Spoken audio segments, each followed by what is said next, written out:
This is Jake Pazicki with an ACT Science data interpretation question. Now this question is asking us to do some math. They're giving us an equation where wind power is defined by 0.625, so 0.625 times the area, or the cross-sectional area of the blade of the turbine, times the velocity of, or v, where v is the wind speed cubed, and just so you know, that should be cubed. Should be cubed there. I see here it's sort of, it's down to 3, but it should be cubed. So so they're giving us this equation for wind speed, where it's 0.625 times the area times the velocity, or the wind speed cubed in meters per second. And so they're giving us some data about the turbine. They're saying that the turbine in the student's backyard sweeps out a cross-sectional area of 1 meter squared. So A would be equal to 1.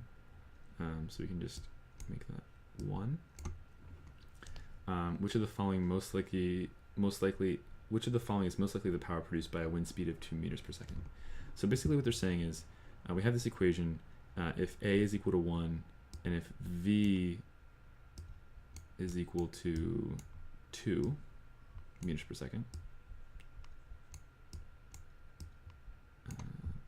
then what is the value of W most likely? And so we can do, this might look scary. If you're looking at this equation and you're going, oh my gosh, I have no idea how to do this. It might look scary, but it's really not. We can just break it down. So we're looking for W, and they have 0.625, gosh, I hate drawing this out here, but we got it. 0.625 times 1 times 8, because 2 cubed is just 8, right? 2 times 2 times 2. 2 times 2 is 4, times 2 is 8. So we have 0.625 times 8. And even if you don't have a calculator, or you have a hard time, you're scared about that math, which it's not too hard math, we can easily just take a guess by looking at these answer choices. We know 6.25 is a little more than half, so we're going to be looking at a little more than half of 8, somewhere around 5, I'm guessing.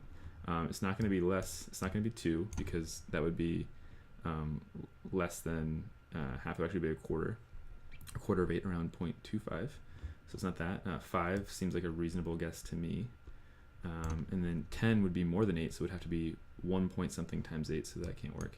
And 12 is even more than that, so that doesn't work either. The only answer choice that makes sense and is close is 5. So just to refresh here, we didn't even have to use any of the tables. We're given this equation, W equals 0.625 times the area times the wind speed cubed.